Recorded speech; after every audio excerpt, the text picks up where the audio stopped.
Today on Dr. Phil. Her fiancé is making her choose between him and her child. I kicked my stepson out of the house. He waved a loaded gun in his siblings' faces. Start firing this. She's abandoned her son before. You're constantly asking someone else to raise your child. Will she do it again? I don't know how to be a parent. So you thought I'll send him to visit my mother for 11 years. Let's do it. Have a good show, everybody. Here we go. This is a safe place to talk about hard things. Stand by. We'll count you down. Today's going to be a changing day in your life. 5, 4. I am not giving up on you.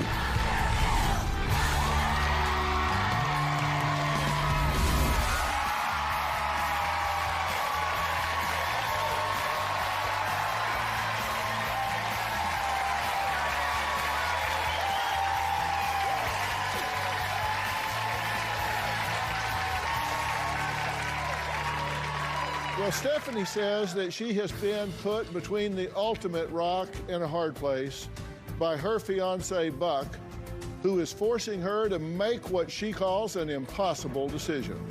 Stephanie says Buck will no longer allow her 16-year-old son to live in their home because he believes Stephen is, and I quote, an absolute menace and a horrible influence on their 4 other children.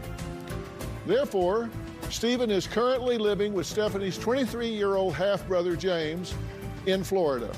She says since Buck won't allow Stephen back in the house, she's ready to move to the Sunshine State today to be with her son. But if she does, she faces Buck's biggest threat. Leave for Florida, and the wedding is off. My life is being torn into a million pieces. My fiancé, Buck, has given me an ultimatum to either go with my son in Florida or stay here with him. Buck says if I leave, our relationship would be over. What are you going to do? Are you leaving? Well, I kind of have to. I mean, he's my kid. The situation with my son, Stephen, is that we feel he's unsafe to be around the other children. When he gets angry, he smashes my furniture, hits holes in the doors, destroys his room. One time, my son got mad because we took his phone away from him, and he ended up punching holes in a couple of my doors. There was an incident in our home where my son found a gun out in the garage. He proceeded to chase the children around the home with it, cussing at them, threatening them. This gun is not on safety. Look in that camera. You see that bullet? Look. I was not home at the time. When I found out about the gun incident, I was more scared about what Buck was going to do when he found out. I'm going to kill you for a job. If I don't beat you right now, it's going to be way worse. Another time, while we were asleep upstairs, my son chased his younger brother around the basement with a leather belt that had silver metal brads all over it. It was Buck's decision to remove him from the home. He's now living with my younger brother. I understand the reasoning why Buck doesn't want him here around the other children, but at the same time, I don't want to turn my back on my son. I really love Buck. Right now, my relationship with Buck is rocky. I do feel like Buck is being unreasonable. He's not giving me a good enough reason why it can't work. Well, you're probably thinking, hey, if my kid's not welcome, I'm not welcome. But things are not always simple on Dr. Phil. There's more to it than meets the eye. Buck says Stephen's outrageous and dangerous behavior has threatened everything he has built. And if Stephanie leaves for Florida, the relationship is over, and there is more to this than meets the eye. Take a look. I feel like if Stephanie leaves, that we're not moving forward with us, period. If she's leaving and going 1,600 miles away, Stephen has torn us apart in many ways. My stepson is angry, defiant, and disrespectful. He doesn't think the rules apply to him. He wants what he wants, when he wants it, and he wants it now. The other 4 children, I feel like, are somewhat bullied by my stepson through stealing from them. He won't abide the rules of the home. The straw that really broke the camel's back was the gun incident. I did chase him around the house on 2 occasions, pointing the gun at him, and the gun was absolutely loaded. He didn't know it. That's a bullet right there. Where's he at? I'm about to start firing this ball. When I asked him about it, he said, "Come on, Dad. You know, I took the clip out. It wasn't loaded." The fast forward 3 days ago, we're moving. I popped the chamber back on the gun, and the bullet flew out. So the gun was loaded. I kicked my stepson, Steven, out of the house for modeling bad behavior, stealing, doing dangerous things around the other kids. I was pretty fed up. Just felt like change wasn't going to come. Our relationship with Stephanie is definitely up in the air. We're definitely coexisting in the home. It's got some resentment building. You know, romantically, it's kind of stagnant. If Stephanie leaves, my children will have a huge void. They call her mom. They depend on her. Our business is going to suffer. I want normality. We put something together here. I want to keep it. Well, joining us virtually are Stephanie and Buck. Is there really no middle ground? Buck, why is the relationship over if she leaves? I mean, I feel if she leaves, that she's not capable of moving Steven forward and getting him where he needs to be as a young man. So going there would just be a long pause, and life moves on, and I would have to make such big changes that I wouldn't be able to invest in a long-distance relationship, is what I feel like. Stephanie, what do you say? As I said when I was introducing this, the common sense would be, hey, if my children aren't welcome, if my child's not welcome, then goodbye, I'm not welcome, I'm out of here. But Buck seems to think that it's not going to help if you go anyway, so what's the point? What do you say? That's absolutely how I feel. I need to be there for my son, and if I'm, if he's not allowed here, then I need to go be with him.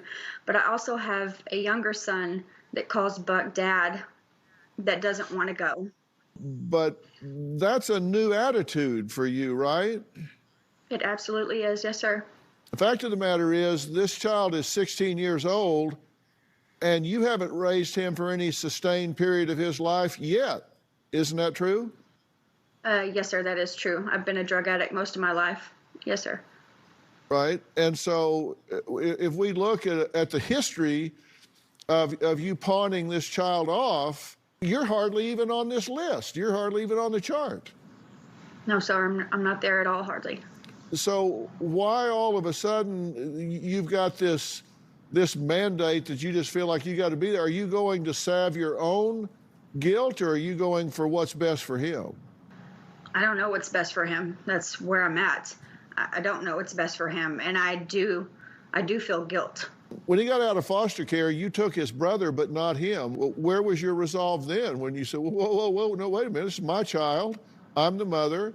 I'm going to step up and raise my children here. Instead, you say, okay, you go with your grandmother, I'll take your brother. What kind of message do you think that sent to him?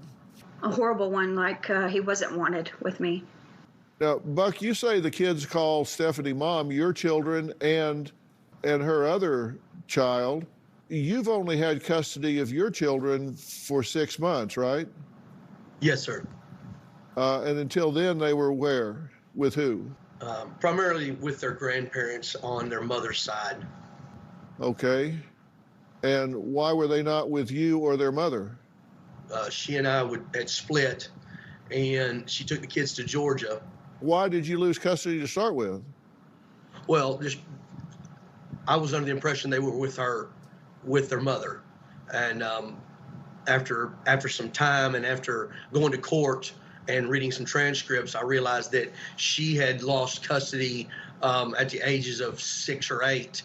So then signed our rights over to her mother by saying that I wasn't present and couldn't be found, when in actuality I was present and could be found. You had to learn through court who had custody of your children?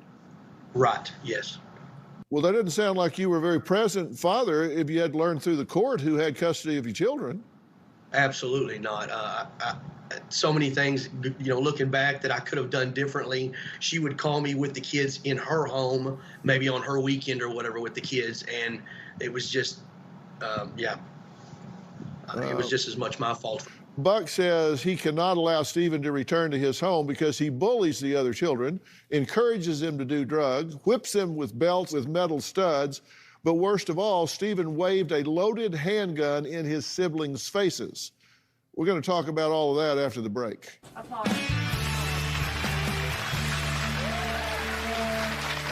report is held against her. Between 6 to 8 years old, Stephen acted out in school, threatening to kick the teacher or cussing at the principal. He wasn't punished very often. He would end up going on a shopping spree the same day that he got in trouble. There's only been one instance where he blew up. We ended up in a chokehold, basically, to restrain him. And later, what is the deal with you constantly asking someone else to raise your child? I don't know how to be a parent. One effects. Ready, 41. Roll 41 stop. I was a drug addict for many years. I was not a parent at all. My son Stephen was born with meth in his system. I had been clean for a long time. Towards the very end of my pregnancy, I ran into some old friends and I just happened to get high. After I had gotten high, I had him the very next day and he had methamphetamines in his system. My son lived with my mother majority of his lifetime. When my son was 5 years old, the cops came into the home that I was at looking for someone that had a warrant. My son happened to be visiting me that day, along with my younger son, and a couple of days later, CPS came and got them and took them into foster care. Well, Stephanie admits her son Stephen had a troubled childhood due to her earlier drug use. Now, she's been sober for 6 years. But now she says his behavioral issues are coming between her and her fiance, Buck, who says that Stephen is no longer welcome in his home because he is a danger to the other children. The very first behavioral issue Stephen ever had in his entire life was when he got into foster care. While he was in foster care, he bit and kicked the foster parents, and they called CPS. They came and got him. He was diagnosed with ADHD, mood disorder, and put on medications. Between 6 to 8 years old, he acted out in school, threatening to kick the teacher or going to hit the teacher with a hammer, cussing at the principal of the school. My youngest son stayed with him and my mom when they got out of foster care. He was very mean to him, bullied him, and poured dirt down his throat more than one time. There was another incident when he was younger. He went to live with another family member and did okay for a minute, and then I guess he had kicked her and she sent him back to my mother. When we first started living together, Buck and my son were very close. He was looking for a father figure. He needed guidance, and he wasn't punished very often. He would end up going on a shopping spree the same day that he got in trouble. His behavior has always been able to escalate to out of control. One time we got into an argument. He ended up pushing me down in the hallway and walked out of the house. I had to call the police. There's only been one instance where he blew up and kind of threatened me. We ended up in a chokehold, basically, to restrain him. He doesn't participate in school at all. The majority of his classes were failing. They were like 30s, 40s, and we took his phone away from him and he lashed out, tore up some of my furniture. He will tell the other kids that, we're making way too much out of it. He's not doing anything wrong. Everything is normal behavior. Okay, clearly there's dysfunctional behavior here. Are y'all aware that Stephen says he's doing this on purpose? No, sir, I'm not. What he's told us is that his intention was to get put out of the house. This is his history. If that's the case, then, I won't dispute it. But just to know that these things have been and with no help will continue as far as I know. So if that's the case, I hate that. He keeps getting suspended from school and he's failing. Right. He smokes weed and he's trying to get the siblings to do it as well, right? Yes, sir. Yes. Uh-huh. Yes. He's breaking into bedrooms and stealing money. And you talked about him bullying his siblings, chasing them around with a belt. And then kind of the straw that broke the camel's back was waving this handgun in the siblings' faces. And he, of course, insists that the gun wasn't loaded. And we all know it's the unloaded gun that kills people, right? Absolutely. Yes, sir. I just want to take another listen to this audio of Stephen waving the loaded gun in his siblings' faces. Let's listen to what is being said. You think that's a real bully? You think I'm just playing with you? You think that's a real bully? You think I'm bully? Get down! Get back! Get back! I'm about to start firing this. This gun is not on safety. This gun is where is he at? Look in that chamber. You see that bullet? Look. That's a bullet right there. Okay. Do you think was he showing a bullet in the chamber? I don't know. I don't know. I know that when I popped the chamber a week ago, there was a bullet that flew up out of the gun. That's what's terrifying. You expect those things from a 10-year-old and, you know, to accidentally do something like that. Not a 16-year-old. That's just too much for me. I'll be honest with you right now, Dr. Phil, I've never seen that video until you showed it right now. Okay. I got you. Yep. I got you. And okay. And I'm going to agree with you on one thing here, is that this is the trigger for this is not necessarily him wanting to move. The trigger for this is the neglect, the abuse, Absolutely. the abandonment that has happened to this child his entire life. Records show that he was abused, neglected, molested, everything you can possibly imagine. This child has had a childhood from hell, and now it's all coming home to roost, and everybody's going, we can't have this. Well, you know what? You wrote on the slate of who he is, and now you're reading it back. Stephanie's mother, Vera, says she doesn't believe for a second that Stephanie will leave her family in New York and move back to Florida to raise Stephen. Why? Well, Vera asks, when has Stephanie ever chosen Stephen over herself? We'll talk about that after the break.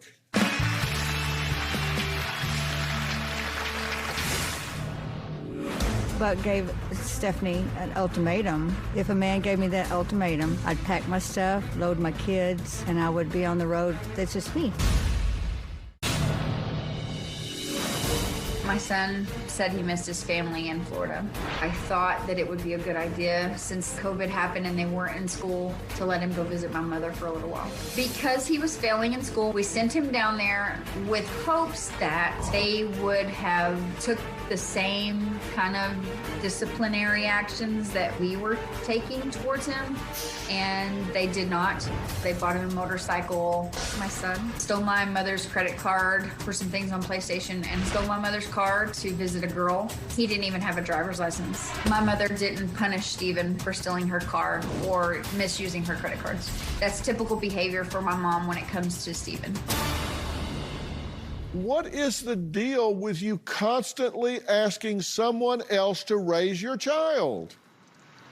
He's not doing well in school, so you thought, I'll send him to visit my mother. You've sent this kid to visit for 11 years. The deal is that for my entire life, I've been a drug addict. I don't know how to be a parent. Are you doing anything to learn how to parent? I'm not taking parenting classes. I'm not taking that step to do those things. So we talked to Vera. She says she raised Stephen for the first 11 years of his life, and he is now more than she can handle. Last time he stayed with her, she says he stole her car and her credit card. My grandson does feel abandoned. As long as there was an open CPS case, Stephanie got to see my grandson just about every weekend. No open CPS case, maybe a weekend here, a weekend there. It was never anything regular with Stephanie. Buck has no emotional attachment to my grandson. Buck gave Stephanie an ultimatum. I think Buck is wrong. If a man gave me that ultimatum, I'd pack my stuff, load my kids, and I would be on the road. That's just me. My grandson living with us, sometimes it was hard. He was diagnosed with ADHD while he was in foster care. My grandson has had a lot of issues with anger. One time, he didn't want to eat supper, and he just pushed me. I tripped and hit the stove and just broke my finger. I think my grandson, living with Stephanie's brother, is a wonderful idea. My grandson looks up to his Uncle James. He's awesome with Stephen. Stephen listens to James. I think Stephanie needs to stay in New York with Buck.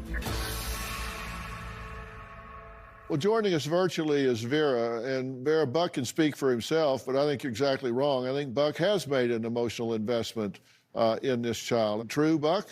Absolutely. Man, I love that boy. He's an amazing little kid. He doesn't like the discipline, but he says you've invested time in him. Absolutely. Thank you. Vera says that Stephanie pawned Stephen off to other people his entire life. So, Vera, you've seen this while she was into the drug world and everything, the first 11 years of his life for sure, correct? Yes, sir. And he got to be too much for you to handle, but until that time, how was your relationship with him? It was hard. Especially when Stephen went into foster care and they put him on the medication that he was on, and we started having anger problems. And I just kind of had to learn how to not let it escalate. I mean, he did have a lot of problems in school with the teachers and stuff. This kid has a rage inside him that I totally understand. I don't blame him. I don't endorse any of his behavior, but I understand 100% of it. I don't blame him for being pissed off and feeling like he is a footnote to everybody else's life, because that's exactly how he's been treated. Yes, sir. And he's here. I agree. And Stephen says he does not want to go back to New York and live in Buck's home, nor does he want his mom to come and remove him from his uncle's house where he is right now, because he's in school playing football and says he is finally happy. Well, we're going to talk to him after the break. We'll be right back.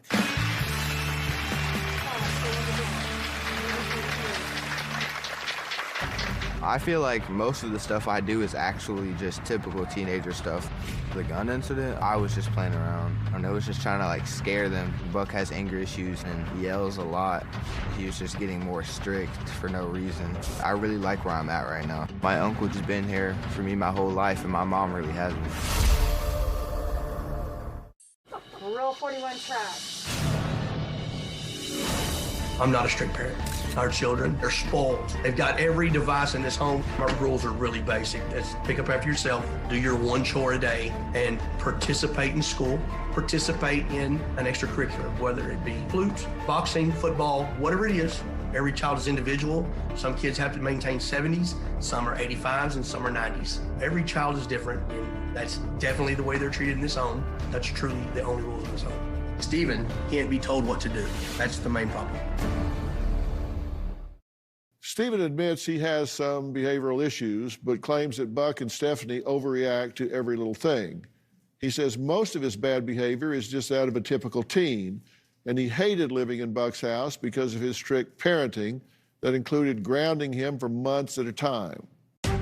If my mom showed up here tomorrow, I don't think I would go with her. If she told me that things would be different, I would maybe consider it, only if things are gonna be different when I go back. Like, not just being all about disciplining us, being able to have fun sometimes, and not just be always serious, even when we're doing good.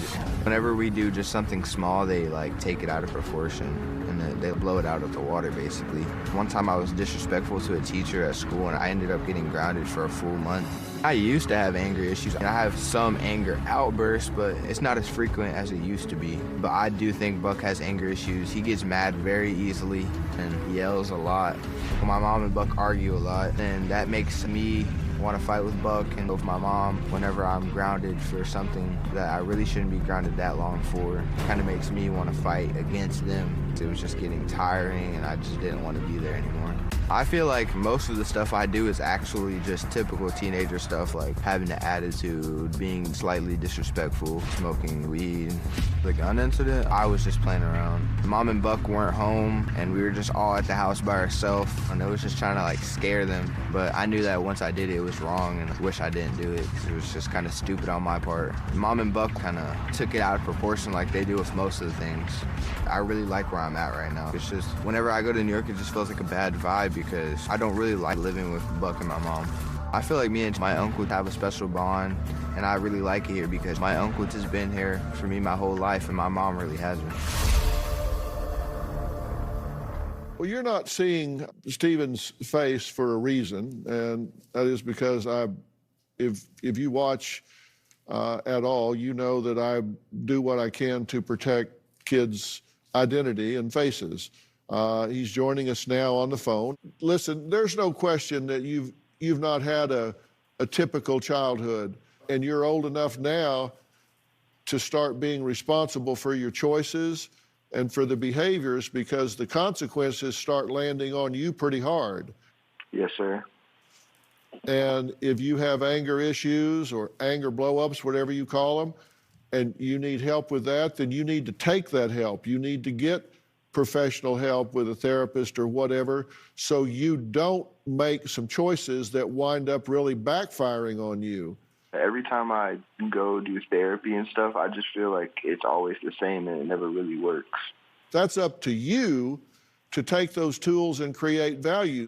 Yes, sir. I understand.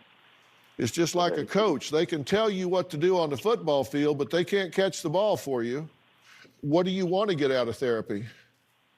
Really just being able to control myself when I start to feel angry and stuff, and just like control my impulsive decisions that I make. Because sometimes I just do stuff without thinking about it. Well, that's a very manageable thing, and you are coachable. I mean, you're doing well in football, right? Yes, sir. Then you are coachable. And if you can be coached in one thing, you can be coached in another. You say that your mom and Buck don't listen and blow everything out of proportion, especially Buck. But you have to understand that Buck has priorities as well. He's just gotten custody of his children, and he has a duty to keep chaos out of his home to those children as well. And things like the incident with the belt and the gun, those things just are not acceptable at any level. And you know that, and you knew it after you did it, right? Yes, sir. We have to take a quick break. Now, Stephen's 23-year-old Uncle James says there have been 0 issues with his nephew since he moved in with him 3 weeks ago. But is this a realistic and effective living situation for Stephen, or are they just in, shall we say, the honeymoon phase? We'll meet James after the break.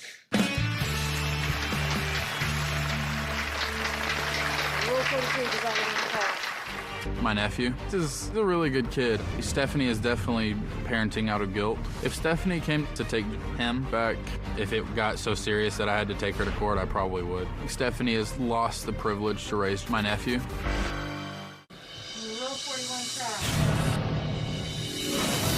My brother is an amazing person. I just don't feel like that's a good place for my son to be because it's interrupting his life. I just don't think that it's time for him to be raising a 16-year-old boy. That's my job. The first month, it's great, but in time, he will revert to disrupting class, flipping on his grades. When it's time to be disciplined, he's just a kid uncle. It's not his place to deal with. So I worry. My stepson is always on his best behavior. When he moves to a new school, he's very polite. I just don't see how someone without kids, 23 years old, could possibly do that. I just don't think he really knows what he's signed up for.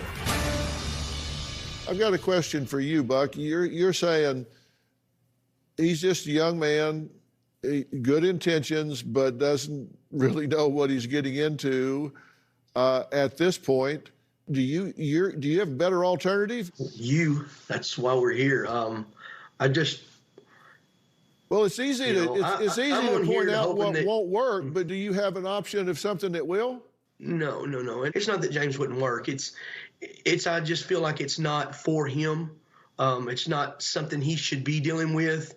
And right now you see that they've got a great bond, right? And it's like the bond you have with your grandfather. That's crowded when you have to parent. All right, well, here's what Stephen's Uncle James has to say. Stephanie and Buck's parenting style seems to be very strict, kind of my way or the highway. My nephew is a really good kid. Anytime he's been with me, he really brightens me up. Just like every other kid, he has those kind of smart remarks every now and then and a little bit of an attitude, but I wouldn't say anything more than a regular kid. School is going great. He's in football. I guess my parenting style is just really being open with him. I've always said strict parents make sneaky kids, and I agree with that 100%. I kind of let him do his own thing.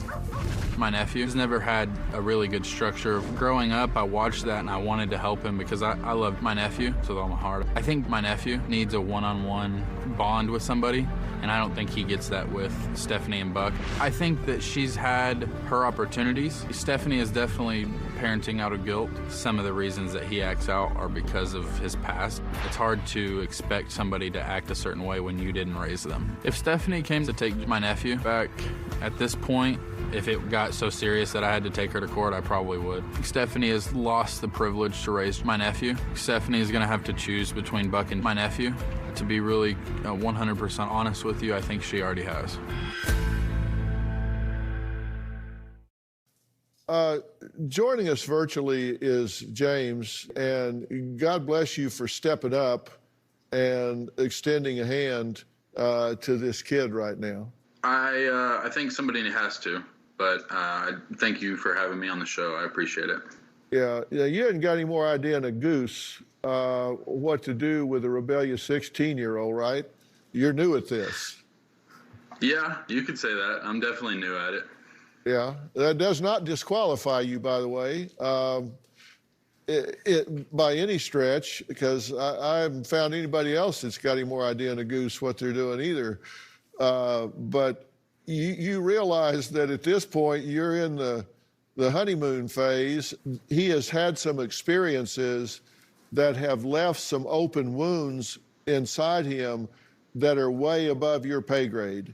There are some things that he has experienced, and there are some abandonment issues, some abuse issues, some things that are going on that take very skilled professionals to help him navigate the maze. And it's not something you can love him out of. It's not something that you can companion him out of. There are things that he needs very specialized help to know how to change his internal dialogue, how to forgive certain things with himself and with others, to get some kind of resolution to, so he doesn't have this anger welling up inside. I've dealt with a lot of the same things that Stephen has had to go through, and I don't know how much Stephen knows that we are similar, but I definitely think that that's a topic that will come up in the future, and it will help me be able to guide him through any obstacles he comes to terms with while he's in Florida. Well, empathy can make a big, big difference, no question about it. So next, what should the players in this drama do? What should Stephanie do? What should Buck do? Where should Stephen be? Can James be the answer to this solution?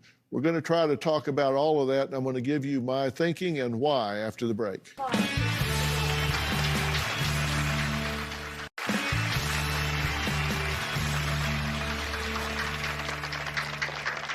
I received 11 letters from Stephanie this year asking for my help with her 16-year-old son, who she claims is defiant, angry, and out of control.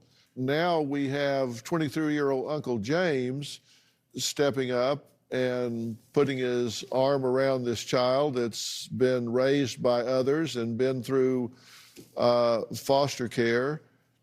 And, Robin and I have worked as national spokespersons for CASA, court-appointed special advocates, a number of years. And, Robin, sometimes the number one outcome determinative factor in how a child turns out is having someone step up, put their arm around that kid, and help them navigate the maze. True? That's so true.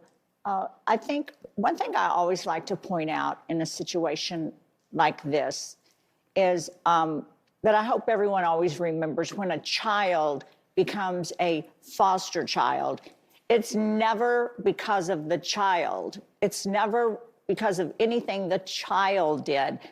A child becomes a foster child because of an adult or multiple adults. It's because of what the adults have done that caused that child to go into the foster care system, that caused that child to become a foster child. So when it's time to help that foster child as they grow up, when it becomes a time like right now to help Stephen, it needs to be an adult that steps up and says, I know that there have been a lot of adults in this family that have caused you a lifetime of trauma and angst and just a horrible time in your life.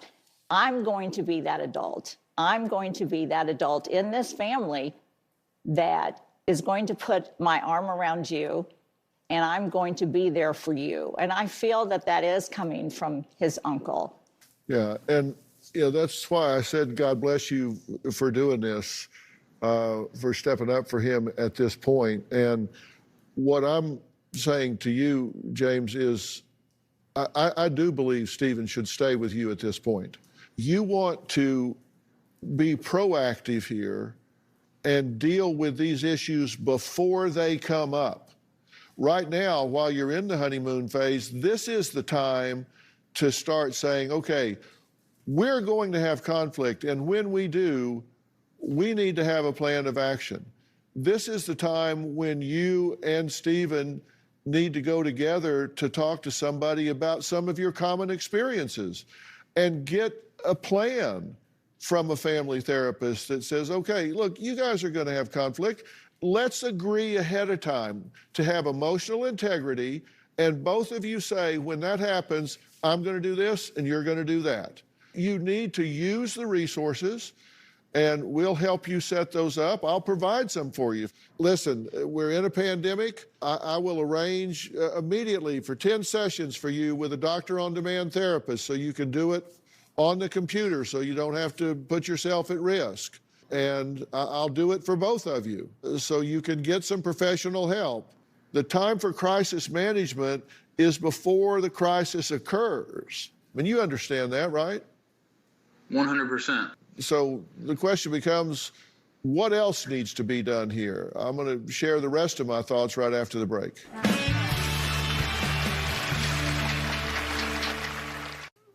My advice, just based on my study of this case, and by the way, we do have an advisory board here at Dr. Phil, made up of some of the top minds in psychology, psychiatry, sociology, nursing, medicine, from the top learning centers in the country. And I often consult with these experts, and this really wasn't a close call.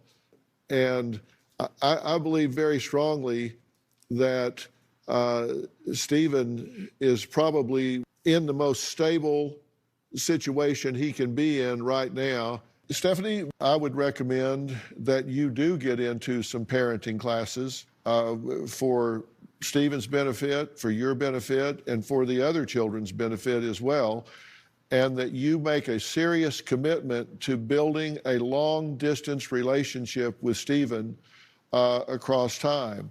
And Buck, for you, there's no middle ground here. You just got custody of your children. You cannot afford any drama or chaos here. There is no room. You have to have undivided loyalty to your children 100% here, or you're in jeopardy of losing them. Now, in this scenario, Stephanie can stay in the home with her other child and parenting with your children, and Stephen can be with James in Florida, and we can work to make this work out and revisit it a year from now or 6 months from now and see where things are. But right now, I think you are in the healthiest, most stable situation for everyone involved. That's my advice to everybody involved here. I'll give it 100%. Thank you. Okay. James, I love you. Yes. I want to thank my guests today. If you at home want to have your own Doctor On Demand, go to Google Play Store or the Apple App Store and download Doctor On Demand app. For more information about today's show, log on to drphil.com. You can follow me on Facebook, Twitter, Instagram. Don't forget to subscribe to Robin's podcast, I've Got a Secret. If you haven't subscribed yet, you're really missing out, because Robin discusses all of life's little secrets and big secrets. And it includes guest stars like Jonathan Adler, where they discuss the secret to finding your creative inspiration, and Jenny Hutt, who dishes out the secret to a career pivot, all sorts of things. Let me tell you, Robin has lots of secrets, and she's ready to share them with everyone. So subscribe and find out the secrets to living your happiest, healthiest life. We'll see you next time.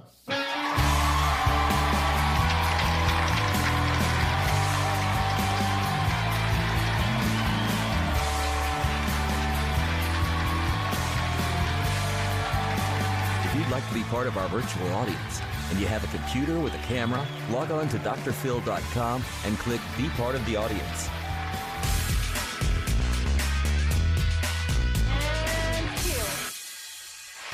Hey everybody, after the show, I think Dr. Phil really helped Steven realize that he had some issues personally that he needed to work on. Me and him have done that together. He has been awesome. Everything's been very smooth. The only thing that's been a little rocky is his grades in school. But other than that, we've set up goals for him. Stephanie and Buck have been pretty easy to work with. Everything's been going pretty smooth there. They visited not that long ago and got a little rough for a couple days, but he's happy, we're happy, and everything's been awesome. So we really, really, really appreciate Dr. Phil and everything he's done for us, and hope everything continues to go as smoothly as it's going right now.